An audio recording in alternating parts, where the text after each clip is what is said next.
Episode kesaksian Islam masuk Kristen, Muslim Kuwait berdoa untuk uang membayar sewa toko, dan Yesus Kristus menjawabnya. Stay di sini di Kesaksian Luar Negeri Podcast. Seorang pengusaha, ayah dan kakek nenekku sudah memperoleh kebangsaan Kuwait sejak lama. Leluhur mereka aslinya berasal dari Arab Saudi. Aku memiliki segalanya, semuanya tersedia. Aku dapat melakukan apa saja yang aku inginkan. Aku dapat memperoleh apa saja yang aku inginkan. Kisah antara Kuwait dan Irak memiliki kisah yang panjang. Orang-orang Irak biasa menyerbu rumah-rumah kami, mencuri barang-barang kami, dan membunuh siapa saja yang ada di rumah. Beberapa hari sebelum evakuasi, aku berbicara dengan pasukan Kuwait dan berkata kepada mereka, "Sejujurnya aku tidak dapat tinggal di sini. Aku khawatir akan istri dan anak-anakku. Aku harus pergi." Mereka berkata, "Jalan ke Arab Saudi ditutup. Rute yang tersedia hanyalah ke Irak." Jadi, aku membawa keluargaku dan pergi ke Irak. Kami hanya tinggal di sana selama 1 minggu dan kemudian evakuasi terjadi. Aku mencoba untuk kembali bersama dengan istri dan anak-anakku, tetapi tentara Arab Saudi menolak kami. Mereka menuduh kami sebagai pengkhianat karena kami sudah pergi ke Irak dan bukan ke Arab Saudi. Kami kembali ke Irak dan tinggal di sana selama 4 tahun. Dan hidup di sana menakutkan. Jika orang-orang tahu kami adalah orang Kuwait dan tinggal di sana, yakin mereka akan membunuh kami. Aku menemukan seseorang untuk membawaku sekeluarga secara ilegal dari Al-Basra, Irak ke Yordania. Aku menyewa sebuah rumah kecil dan tinggal di sana. Aku bekerja mendistribusikan teh dan kemudian mendistribusikan tabung gas. Laila istriku berkata, "Adel, kita harus menelpon sanak saudara kita di Kuwait dan meminta mereka menolong kita." Aku berkata kepadanya, "Itu tidak mungkin. Mereka semua dulu bekerja untukku. Kamu ingin aku merendahkan diriku dengan menelepon dan meminta tolong kepada mereka? Aku tidak akan pernah melakukan hal itu. Ketika anak-anakku meminta makanan, aku berkata kepada mereka, "Insya Allah, bila Tuhan berkehendak, ayah akan bawa." Tetapi aku tidak tahu apa yang harus kulakukan. Aku pergi mencari pekerjaan tetapi tidak menemukannya. Akhirnya aku memutuskan untuk menelepon sanak saudaraku. Aku berkata kepada istriku, "Mari kita pergi ke call center, pusat panggilan." Aku menelepon sanak saudaraku dan berbicara dengan mereka. Aku selesai menelepon. Kemudian istri pemilik call center berkata kepadaku, "Putramu sudah besar, apakah dia bersekolah?" Aku menjawabnya, "Sejujurnya dia tidak bersekolah." Dia bertanya, "Kenapa?" Aku berkata kepadanya, "Pertama, aku bukanlah orang Yordania. Kedua, aku tidak mampu membiayainya untuk bersekolah di sekolah swasta." Dia berkata, "Ada sebuah gereja di sini yang mengajar anak-anak secara gratis." Aku menjawabnya, "Tahukah kamu apa yang sedang kamu katakan? Aku seorang Muslim dan sekolah syariah Islam. Dan kamu ingin aku untuk mendaftarkan anak-anakku kepada orang-orang Kristen di gereja?" Dia menjawab, "Aku seorang Muslim sama sepertimu, dan semua anak-anakku belajar di sana. Sejujurnya aku kasihan dengan anakku, jadi aku memutuskan untuk membiarkan anakku menerima pendidikan di gereja itu." Keesokan harinya aku membawa putraku dan kami pergi ke sekolah itu. Seorang laki-laki menjumpaiku dan bertanya, "Ada yang bisa saya bantu?" Aku berkata, "Aku mau anakku belajar denganmu, tetapi aku punya satu permintaan." Dia berkata, "Apakah itu?" Aku menjawab, "Aku tidak mau anakku mengikuti pelajaran agamamu." Dia berkata, "Oke, tidak masalah." Setelah 3 hari, mereka berkata, "Akan ada pertemuan. Apakah kamu mau menghadirinya? Berpikir bahwa pertemuan itu adalah pertemuan orang tua murid, aku berkata, tentu saja anakku sekolah di sini. Aku ajak istriku dan kami pergi. Kami duduk di bagian belakang gereja. Mereka berdoa dan menyanyikan lagu-lagu penyembahan. Aku berkata kepada istriku, sejujurnya Laila, ini tidak adil bahwa orang-orang ini akan masuk neraka. Mereka orang baik-baik, berperilaku baik dan suka menolong. Aku harus menemui mereka, menceritakan kepada mereka tentang Islam, dan membuat mereka jadi Muslim yang dapat pergi ke Al-Jannah, surga. Ini tidak adil karena mereka akan masuk neraka. Aku mulai dengan semangat hendak mendiskusikan berbagai hal dengan mereka, dan aku sudah siap-siap dengan tanganku untuk memukulnya. Aku berkata kepadanya, sejujurnya aku melihatmu berpakaian baik dan berpikir kamu adalah orang yang berpendidikan baik. Tetapi ternyata kamu tidak tahu atau tidak mengerti sama sekali. Aku pikir dia akan marah dan memukulku. Jadi kepalan tanganku sudah siap untuk memukulnya sebelum dia memukulku. Dia menjawabku dengan sopan dan dengan senyum di wajahnya. Aku marah padanya, menyalahkannya dan menghinanya. Tetapi dia senyum dan memperlakukanku dengan baik. Kenapa? Apa yang berbeda? Jika seseorang berbicara seperti itu padaku, aku akan membunuhnya. Kemudian uang dari Kuwait kuterima dan aku membuka sebuah toko kecil. Di bulan pertama usahaku berjalan baik. Aku mampu membayar sewa toko sebesar 200 dinar. Di bulan kedua aku hanya memperoleh 150 dinar sehingga kurang 50 dinar untuk membayar sewa toko. Pemilik toko datang untuk mengambil uang sewa. Aku memberikan 150 dinar yang kupunya dan berkata, ini ada 150 dan aku akan berikan sisa 50 dinar besok. Dia menjawab, tidak bisa, aku mau semua uang sewa sekarang. Aku pergi keluar toko dan memanggil orang-orang untuk datang dan membeli di tokoku. Orang-orang berdatangan ke arahku. Mereka memandangku seolah-olah mereka datang untuk membeli dariku. Ketika mereka mendekat, mereka pergi membeli di toko sebelah kananku atau sebelah kiriku. Seakan-akan ada tirai yang menghalangi tokoku. Kemudian aku pergi menemui temanku untuk meminjam uang. Dia berkata kepadaku, "Maaf Abu Ahmad, aku baru saja mengirim uangku ke Mesir. Dan sekarang aku tidak punya uang." Dia memberikanku sebuah kursi untuk duduk di depan bangunan tempatnya. Aku duduk di kursi, berpikir, aku membutuhkan jalan keluar, tapi aku tidak menemukannya. Tiba-tiba sesuatu dari dalamku mendorongku untuk melihat ke bawah kursi. Ketika aku melihat ke bawah kursi, aku temukan sebuah salib terbuat dari kayu. Aku mengambil salib itu. Aku terkejut. Bagaimana salib itu bisa ada di sini? Perasaan apakah itu yang mendorongku untuk melihat ke bawah kursi? Aku mulai mengingat semua yang mereka katakan di gereja itu, seakan-akan aku sedang menonton sebuah video. Bagaimana mereka berdoa, bagaimana mereka meminta berbagai hal, bagaimana mereka berdoa kepada Yesus, dan bagaimana mereka menyanyi. Aku memegang salib itu dan berkata, Yesus Kristus, jika Engkau adalah Tuhan seperti yang mereka katakan, tolong aku sekarang. Jika Engkau menolongku, aku akan menyerahkan seluruh hidupku kepadamu.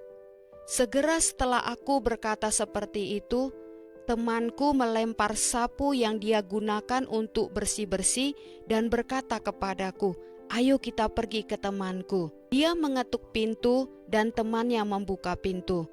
Dia berkata kepada temannya, "Dia ini Abu Ahmad, dia perlu 50 dinar untuk membayar sewa." Temannya berkata, "Tunggu sebentar." Dia pergi ke dalam dan balik lagi dengan membawa uang $100 dan memberikannya kepadaku. Aku bertanya kepadanya, "Apakah kamu tahu nama lengkapku?" Dia menjawab, "Tidak, aku hanya tahu kamu dengan nama Abu Ahmad." Aku bertanya lagi, "Apakah kamu tahu di mana aku tinggal?" Dia jawab, "Tidak tahu."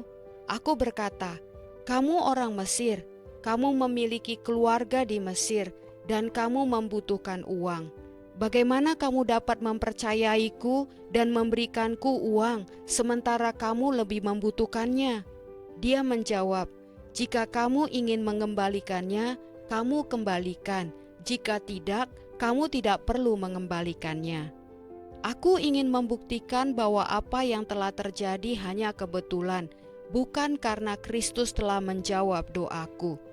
Aku ingin berdalih untuk membuktikan kepadaku bahwa Kristus tidak menjawab doaku, tetapi justru menjadi jelas bahwa Kristuslah yang menjawab doaku. Kemudian aku memutuskan untuk menceritakan hal itu kepada istriku. Aku katakan kepadanya, "Aku telah mengganti agamaku. Aku sekarang seorang Kristen."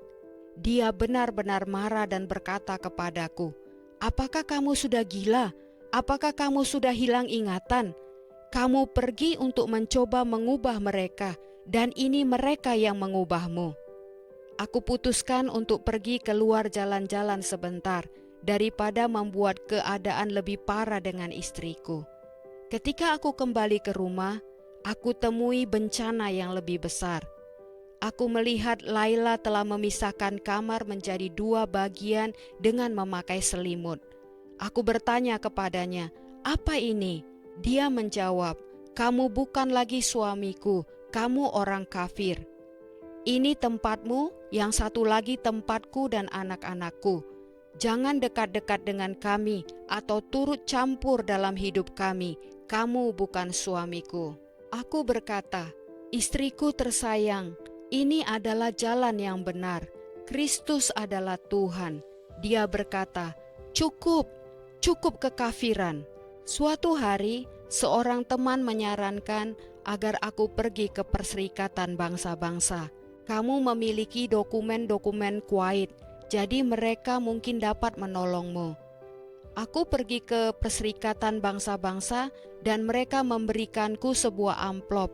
Mereka mengatakan agar aku tidak membukanya, tetapi pergi ke polisi Yordania dan menyerahkan amplop itu ke mereka. Laila berkata, "Adel, Mahmud berkata, jika kamu membaca surat Al-Kursi 7 kali dalam perjalanan, tidak akan terjadi apa-apa denganmu." Aku berkata kepadanya, "Laila, dengar, aku tidak akan bergantung kepada Quran, Muhammad, atau yang lainnya. Aku hanya bergantung kepada Kristus." Dalam perjalanan aku berdoa, "Tuhan Yesus, bila sesuatu yang buruk akan terjadi, aku mau Engkau menunjukkanku sebuah tanda. Aku mau air ludahku mengering jika Engkau tidak mau aku pergi. Bila tidak akan ada masalah, maka jangan biarkan air ludahku mengering." Ketika aku sampai di sana, aku mulai mengecek. Air ludahku tidak mengering, semuanya normal. Aku masuk dan memberikan amplop itu kepada mereka. Mereka membawaku dan memasukkanku ke sebuah penjara kecil. Aku terkejut. Aku berkata, "Tuhan, aku meminta kepadamu sebuah tanda, dan Engkau memberikanku tanda itu." Aku mempercayai tanda yang Engkau berikan kepadaku. Bagaimana mungkin aku ada di penjara sekarang? Pada hari ke-8, aku berdoa dan menangis sendiri di penjara. Aku berkata, "Tuhan, Engkau berkata, datanglah kepadaku semua yang letih lesu dan berbeban berat, dan aku akan memberi kelegaan kepadamu." Tidak ada beban yang lebih berat daripada beban yang sekarang kupikul. Tuhan, Engkau berkata bahwa Engkau tidak akan pernah meninggalkan maupun membiarkan kami. Di manakah Engkau? Mengapa Engkau meninggalkanku sendirian? Aku berdoa dan berdoa. ketika kemudian aku merasakan sesuatu yang akan mengejutkan seluruh penjara. Setelah hampir 10 menit, manajer penjara datang, ditemani seseorang yang berpakaian sangat rapi. Laki-laki itu berkata, "Aku adalah perwakilan Perserikatan Bangsa-Bangsa. Aku datang ke sini untuk membawamu." Aku berkata, "Aku ingin menanyakan satu pertanyaan." Dia menjawab, "Apakah itu?" Aku berkata, "Ketika kamu memberikanku amplop itu dan berkata kepadaku untuk pergi ke polisi Yordania, mengapa kamu tidak datang atau meneleponku? Mengapa kamu meninggalkanku di sini selama ini?" Dia menjawab, "Kami tidak menelepon maupun datang untuk seseorang. Ketika palang merah datang dan memberitahukan kami bahwa orang yang kami kirim ada di sini, kemungkinan setelah 4, 5, atau 6 bulan kemudian kami akan datang dan membawa mereka." Kamu adalah satu-satunya kasus di mana manajer penjara menelepon kami setiap hari dengan berkata, "Datang dan bawa Adel." Di dalam hatiku aku tahu siapa yang menjawab doaku dan siapa yang membuat manajer penjara menelepon mereka. Selama 6 bulan, aku telah berdoa mempercayai janji yang ada di Alkitab. Kisah Para Rasul 16 ayat 31 berkata, "Percaya dan engkau dan seluruh keluargamu akan diselamatkan." Aku telah berdoa dengan berkata, "Tuhan, ini adalah janjimu. Aku mau istriku dan anak-anakku kembali." Selama 6 bulan, aku tidak pernah menyerah berdoa tentang ini setiap hari. Setelah 6 bulan, aku menemui istriku dan berkata, "Laila, apakah aku bisa minta tolong?" Dia bertanya, "Apakah itu?" Aku berkata, "Apakah kamu bisa bertanya kepada Pencipta langit dan bumi, Pencipta yang menciptakanmu, untuk menunjukkanmu kebenaran itu? Jangan bertanya kepada Muhammad, jangan bertanya kepada orang Kristen. Bilang saja, Tuhan yang menciptakanku dan menciptakan langit dan bumi, tunjukkanlah kepadaku apa yang benar." Dia berkata, "Aku berjanji, aku akan melakukannya." Kemudian dia melakukannya. Pada hari Sabtu, dia menanyakan kepada Tuhan yang Maha Besar pertanyaan itu. Kemudian dia pergi tidur di tempat bagiannya dan aku tidur di tempat bagianku. Hari Minggu pagi, dia datang kepadaku seperti orang gila dan berkata, "Adel, Adel." Aku bertanya kepadanya, "Apa ada masalah?" "Aku bermimpi sesuatu yang indah. Aku tidak tahu apa yang terjadi denganku, tetapi aku bahagia." Aku bertanya lagi kepadanya, "Ada masalah apa?" Dia berkata, "Di mimpi itu, aku melihat aku mengenakan pakaian Islam, baju abaya hitam dan jilbab. Saat itu seperti aku sudah meninggal. 4 orang datang dan meletakkanku ke sebuah papan kayu untuk membawaku ke kuburan untuk menguburku. Di dalam perjalanan ada sebuah kolam yang airnya jernih. Mereka berkata kepadaku, 'Laila, jika kamu mau untuk hidup kembali, kami akan meletakkanmu di air ini.' Aku setuju, jadi mereka meletakkanku ke dalam air itu. Aku masuk ke dalam air dan muncul dari sisi yang lain dalam keadaan hidup, berpakaian putih dan penuh bahagia. Aku berkata kepadanya, 'Apalagi yang kamu inginkan?' Baju hitam adalah dosa-dosa kita di dalam Islam. Kamu sudah mati.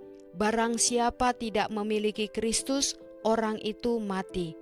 Ketika mereka memasukkanmu ke dalam air, kamu mati bersama dengan Kristus dan kemudian bangkit bersama dengannya. Pakaianmu menjadi putih karena Kristus membasuh semua dosa-dosamu. Apalagi yang kamu inginkan?" Dia kemudian bertanya, "Bisakah aku menjadi seorang Kristen?" Aku berkata kepadanya, "Bisa, tunggu sebentar, aku akan panggil temanku. Aku akan membawanya dan kamu bisa berdoa dengannya." Kemudian aku pergi menemui temanku dan berkata, "Aku punya berita baik, istriku ingin menerima Kristus di dalam hidupnya." Kemudian dia dan istrinya datang bersama denganku. Laila berdoa dengan mereka dan menerima Kristus. Putra pertamaku sekarang seorang pendeta, namanya Pendeta Ahmed. Putra keduaku melayani Tuhan di 2 gereja. Putra kedua dan putriku membantuku dalam melayani Tuhan. Keluargaku dan aku menyembah Tuhan dan melayani Tuhan. Tuhan memberkati hidup kami dan menjagai anak-anak kami. Puji Tuhan. Untuk mendukung pelayanan channel ini, subscribe dan share channel ini ke teman-teman sanak saudara. Sampai bertemu di episode selanjutnya. Tuhan Yesus memberkati selalu. Amin.